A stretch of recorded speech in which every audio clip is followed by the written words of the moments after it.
Hey everyone, welcome to No Ideas Media. I'm Nick Syke, and I think I figured out this whole GMO controversy. You guys, it's all Woody Allen's fault. Okay, if you haven't watched any of my videos before, I like to be a little hyperbolic at times. It's not all his fault. You know what, let me just show you what I'm talking about. Have you ever seen this before? So scary looking. Needles in our food. Science run amok, freaking food. Ah! If you go to Google and you image search GMO, this is what comes up. And let me be crystal clear, this is not how you genetically engineer a plant. This is actually how you distill a concept down to its most anxiety-inducing form and convince people that modifying the genetics of our food is unnatural and scary. As much as one can, I hate these images, but when I take off my science communicator hat and I put on my marketing and advertising hat, I kind of admire these images too. I mean, the iconography here is super strong. Like, stick any needle in any plant and ask people what comes to mind. GMO. So from a marketing standpoint, this is brilliant work, and that's probably why I hate it so much. It's just friggin' savvy. We, by which I mean pragmatic people who see some benefit in allowing farmers to use GE technology, we've never even come remotely close to coming up with something this simple and effective in terms of imagery. Well, I believe in giving credit where credit is due, and so I've been on the hunt looking for the first instance of this image. Like, who was the first person to stick a needle in a plant to say something about the unnatural state of food? Now, this isn't an easy cut and dry thing to track down. I've actually heard vague and mildly disturbing rumors that CalGen was responsible for this icon, that it came from the pro-GMO side. Now, as infuriating as that would be, I wouldn't doubt it. CalGen was the company that brought the first GE to market, the Flavor Saver tomato. They arguably set the tone, or lack of tone, for the future of GE.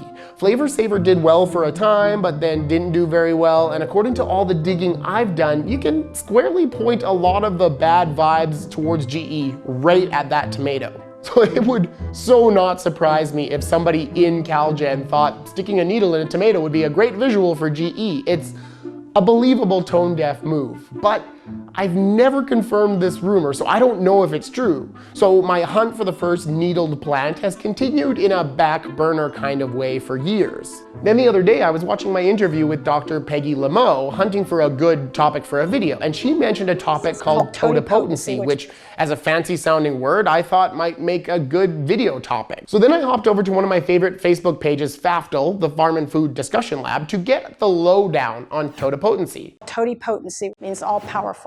That means that those cells actually can remember that they were a part of a plant. So even though they grow in sort of a mass of undifferentiated tissue, they can be cued with plant hormones to remember what they were.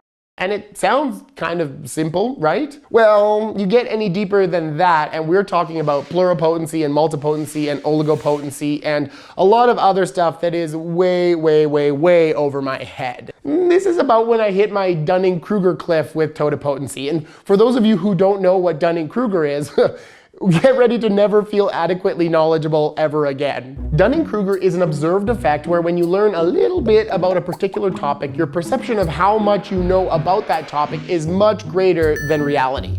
The more you learn the subject, the more you realize you don't know much until eventually you do start to learn a lot. But that takes a heck of a lot of time, and when it came to totipotency, I found myself right about here. At which point, somebody in the FAFTL thread I was in posted a hilarious clip of a movie I'd never heard of before because I was born in the late 80s and I don't know that much of Woody Allen's work. It was a clip from the movie Sleeper, 1973.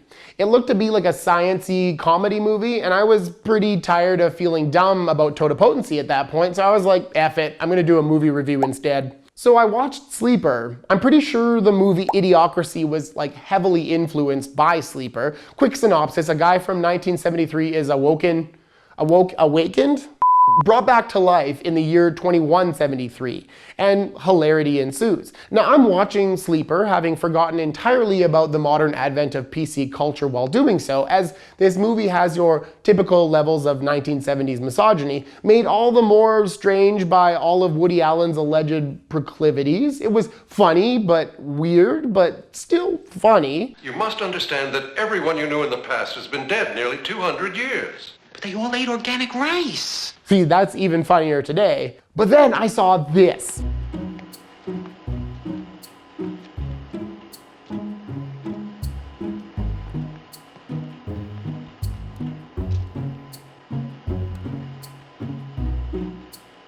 I know we took a while getting here, but now you get the title of this video, don't you? You're looking at the earliest example I've found yet of a needle in food meant to say something about the unnatural state of food production. It is all Woody Allen's fault. I'm willing to bet that the Venn diagrams of people who worked in biotech in the late 80s and 90s and the people who've seen Sleeper probably had a bit of overlap. It would not surprise me if this hilarious little shot stuck itself like a syringe into the brain of somebody who would later find themselves working for CalGen, maybe in marketing their products in some way. Perfectly plausible, far from confirmed. I don't really have a nice way of wrapping this meandering video up. It's been a journey, but I think what I'll do is ask you all to help me figure this out. Is there an earlier example of the needles in plants imagery, or is this the very first? Did CalGen use this image in advertising the Flavor Saver tomato? I'm gonna keep digging for those answers, but as you can tell by this story, I don't know if digging will help. I'll probably bump into the answers in the trough of some Dunning-Kruger graph while floundering around trying to explain something sciencey. So yeah, that's about it for this video. Follow our page, subscribe on YouTube, like and share, all that good stuff. See you next week.